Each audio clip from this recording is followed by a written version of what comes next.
అనంతపురంలో ఉద్రిక్తతకు కారణమైన MLA MS రాజు, మాజీ ఎమ్మెల్యే తోపుదుర్తి గొడవలో అదిరిపోయే ట్విస్ట్ యాడ్ అయింది.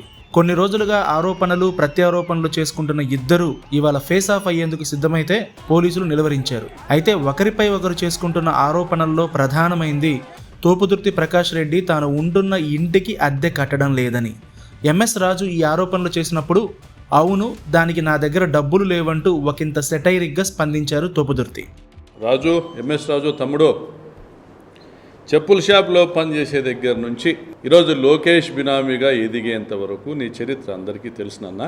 భూస్వాముల ఇళ్లలో పుట్టి 100 కోట్ల కాంట్రాక్టులు చేసి కూడా మేము బాడిగ ఇంట్లో ఉన్నాము అంటే ఎవరు నమ్మడంలే తమ్ముడు. నువ్వైనా నమ్మినావు.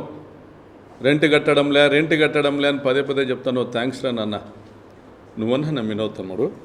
అయితే డబ్బులు లేవంటూ తోపుదుర్తి సింపతి డ్రామాలు ఆడుతున్నారని ఎమ్మెల్యే ఎంఎస్ రాజు ఆరోపించారు. తాను ఉంటున్న ఇల్లు వాళ్ళ పార్టీ సానుభూతిపరుడిదని, అతనికి అద్దె ఇవ్వకుండా వేధిస్తున్నారని అన్నారు. ఇల్లు, నేనున్నటువంటి ఇల్లు మీ నియోజకవర్గం చంద్రశేఖర్ రెడ్డి అనే చెన్నై కొత్తపల్లి హనుమంతరెడ్డి అనే వ్యక్తిది ఇల్లు. ఇది నాదని మాట్లాడుతూ ఉన్నావు. కనీస సమాచారం వద్దా? ఎవడు చెప్తాడు నీకు? లేదంటే బురదేసేస్తే సరిపోతుంది అనుకుంటాడు. హనుమంతరెడ్డిది ఇల్లు, కొడుకులు వచ్చి సుధీర్ రెడ్డి, మహేష్ రెడ్డి. నేను నీలాగా రెంట్ ఎగ్గొట్టి ఉండడంలే. అడుగు, వాళ్ళ నెంబర్ కూడా నీకు వాట్సాప్లో పంపిస్తా.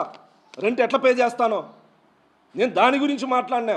ఒక కురవ సామాజిక వర్గం పాపం కష్టపడి అనంతపూర్లో ఇల్లు, ఆస్తులు అన్నీ అమ్ముకొని ఇల్లు కట్టించుకుంటే ఆ వ్యక్తికి తీవ్ర అన్యాయం చేస్తానంటే సిగ్గు తెచ్చుకొని అన్న అతనికి న్యాయం చేస్తావేమని చెప్తే దాన్ని కూడా నీ కార్యకర్తల్లో సానుభూతి కోసం వాడుకుంటాను. అంటే నీలాగా బెదిరించి ఆస్తులు కూడబెట్టుకునే నీచ సంస్కృతి మాకు లేదు. ఈ సవాళ్ల కారణంగా గురువారం అనంతపురం హీటెక్కింది. అయితే ఇక్కడే అసలు ట్విస్ట్ మొదలైంది. తోపుదుర్తి ఉంటున్న ఇంటిని ఎమ్మెల్యే ఎంఎస్ రాజు కొనుగోలు చేశారు. ఆ ఇంటిని 2,85,00,000కు కొనుగోలు చేసేందుకు ఇంటి ఓనర్ రుక్మిణితో విక్రయ ఒప్పందం కూడా చేసుకున్నారు. జూలై 7న జరిగిన ఈ అగ్రిమెంట్ కోసం ఇప్పటికే 70 లక్షల అడ్వాన్స్ కూడా చెల్లించేశారు. ఇంకొన్ని రోజుల్లో ఈ ఇల్లు ఎంఎస్ రాజు సొంతమవుతుంది. ఇప్పుడు ఆయన తోపుదుర్తికి ఓ ఆఫర్ ఇచ్చారు. ఎలాగూ డబ్బులు లేవంటున్నావు కదా, నీకు ఇబ్బంది ఉండదులే, ఫ్రీగా ఉండు అంటూ చెప్పారు. అతను ఎన్ని రోజులు ఉంటే అన్ని రోజులు ఉండొచ్చు, ఎన్ని రోజులు ఉంటే అన్ని రోజులు ఉండొచ్చు.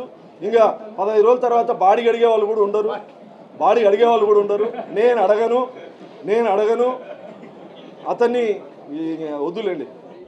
ఇల్లు ఎమ్మెల్యే పరం అవడంతో ఇప్పుడు తోపుదుర్తి ఏం చేస్తారో చూడాలి.